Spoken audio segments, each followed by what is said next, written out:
Hey everyone, Jason Hill here, and today we're going to be preparing a classic chicken dish. It's called coq au vin. I can't believe I haven't done a video on this one yet. I'm going to be using the recipe from the late great French chef Michel Richard, and actually worked at one of his restaurants in LA on Melrose back in the late 90s. So even though he's passed, his recipes live on, and let's get started. Okay, we're starting off with 6 chicken thigh pieces. If you get the thigh pieces with the drumstick attached, you could use 4.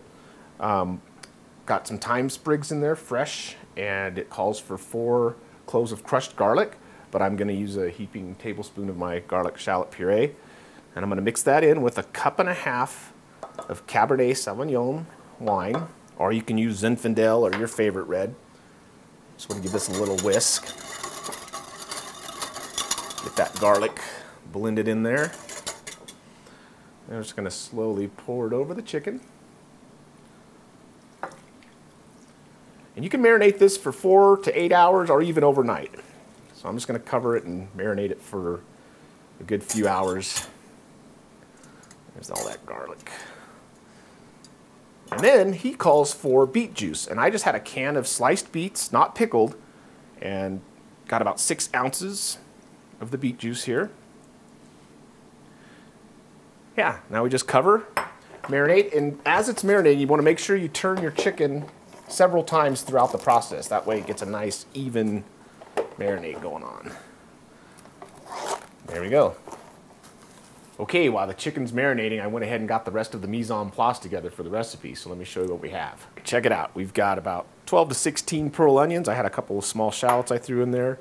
Got a cup of chicken broth, tablespoon of tomato paste, tablespoon of flour, half tablespoon of butter, and about 10 ounces of mushrooms. You can use button and cremini like me, or you can just go with straight button. 3 slices of bacon that have been partially frozen because that makes it easier for us to dice. And then 2 peeled carrots.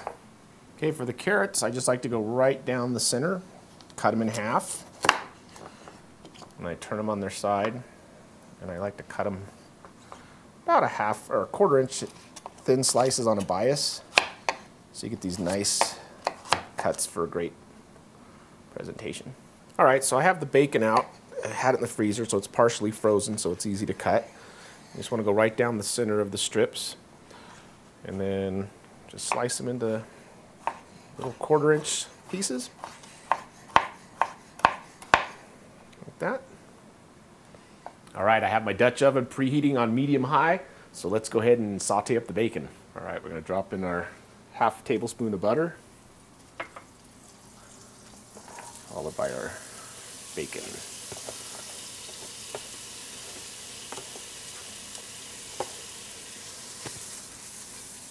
All right, while our bacon's cooking, let's go ahead and remove the chicken from the marinade. And all I did here was I just laid a sheet pan out with some paper towels so we can kind of dry that chicken off. Oh wow, look at this. It really takes on the color of the beet juice and wine. At this point I like to do a little pinch of salt from the heavens. Of course, some fresh cracked pepper.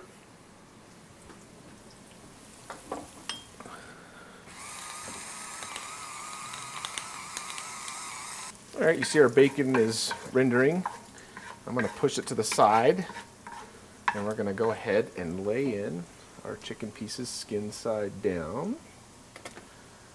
We're not going to cook these all the way through. We just want to kind of brown them up a little bit. We have to do this in batches, maybe 2, 3 at a time. All right, while the chicken's browning, go ahead and strain your marinade into a separate dish.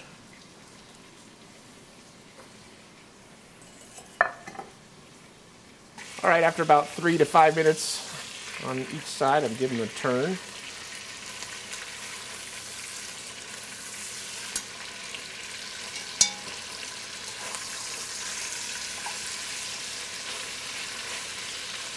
And we'll do this other side for a couple minutes.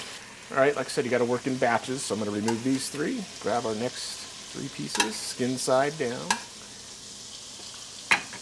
Okay, after we remove the chicken, let's scrape the pan a little bit and let's add our vegetables. I'm gonna cook these until these get golden. All right, after about 5 minutes of sauteing the veggies, let's go ahead and put in our flour. We'll cook this for another 3 minutes or so. Always pay attention, scraping the pan, the pot. All right, after 3 minutes or so, let's add our chicken broth, followed by our tablespoon of tomato paste. And here's where you're going to want to deglaze the pan, or the pot. Get that tomato paste to break apart. Scraping the bottom, getting all those juicy bits of flavor into the broth. Oh, look at that. Wow.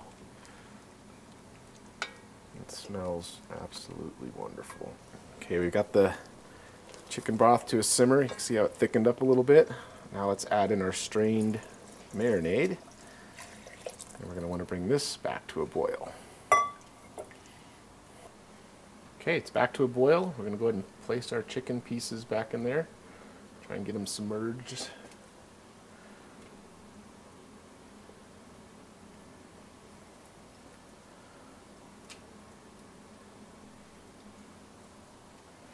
Such a wonderful, classic, easy dish.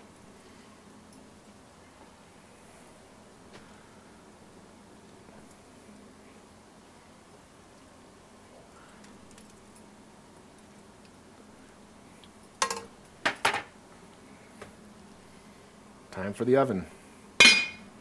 My oven's preheated to 325. We're going to pop this in here for at least 30 minutes till the chicken is cooked through and super tender. Oh yeah, don't forget to turn off your flame. All right. Okay, the chicken's been in the oven for almost 40 minutes. It's time to take it out. You gotta come look at this. Oh yeah. All right, let's take a look. Oh wow. The chicken is done. So now we just need to remove the pieces carefully into a separate dish. And I'm going to turn my burner back on to medium-high.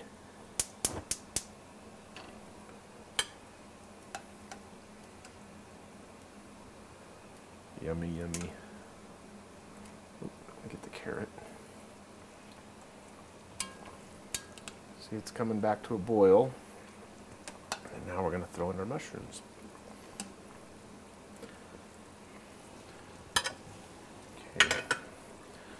Time for the mushrooms to go into the sauna, jacuzzi.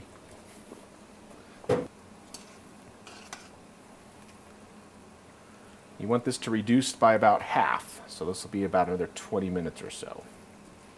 All right, while your sauce is going to be reducing, I just put the oven at 180, put my chicken in there to keep it warm, so we'll be ready to serve as soon as the sauce is ready. All right, after about 25 minutes, you can see the sauce has reduced by about half. It's the perfect thickness that you want. It coats the back of the spoon, which is a term called nappe. Give it a little stroke there. Perfect. Now, taste for salt and pepper. Definitely needs a little salt, that's for sure. I'm going to put a couple of pinches of kosher in here. Maybe some more fresh cracked pepper. And we'll give it a light stir. We don't want to break apart the onions. All right, I like to serve this with my rustic garlic red mashed potatoes. I have an old video on garlic mashed potatoes if you're interested.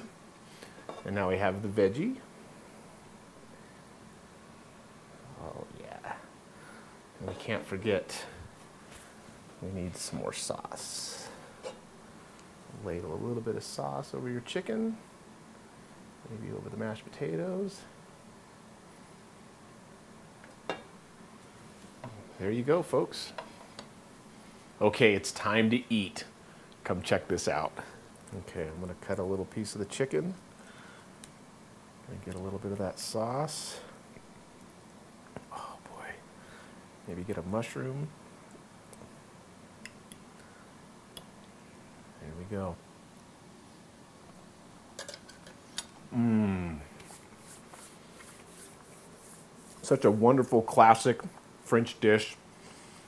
Great comfort food. And there are a lot of steps that you have to take to make this, but it's relatively easy, just a little time consuming. But trust me, if you haven't tried coq au vin, give this recipe a try. You won't be disappointed. And as always, thanks for tuning in.